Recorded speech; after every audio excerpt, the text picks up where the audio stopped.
देखिए, एक और शानदार हफ्ते का इख्तिताम हुआ है पाकिस्तान स्टॉक मार्केट में। इस हफ्ते हमने देखा कि मार्केट में 2400 से ज़ायद पॉइंट का इजाफा हुआ।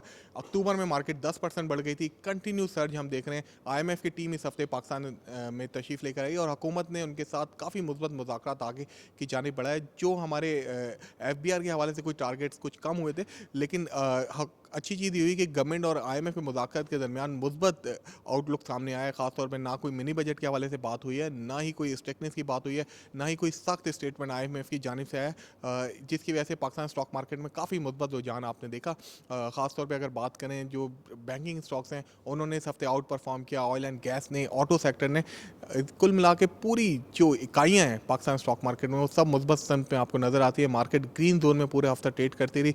पाकिस्तानी रुपया काफ़ी मुस्तहकम रहा, 278 रुपये के आसपास उसने काफ़ी ज़्यादा जो है कुव्वत बख्शी है। साथ साथ हम देख रहे हैं कि रिजर्व के नंबर हर गुजरते हफ्ते के साथ बढ़ते जा रहे हैं। इस हफ्ते भी हमने 84 मिलियन डॉलर्स का इजाफा हमने इसमें देखा है। फिर साथ साथ एफडीआई भी आ रही है, रेमिटेंसेस के नंबर अच्छे आ रहे हैं, इकोनॉमिक डेटा काफ़ी पॉजिटिव आया है, उसकी रिफ्लेक्शन आपको स्टॉक मार्केट में नजर आई है।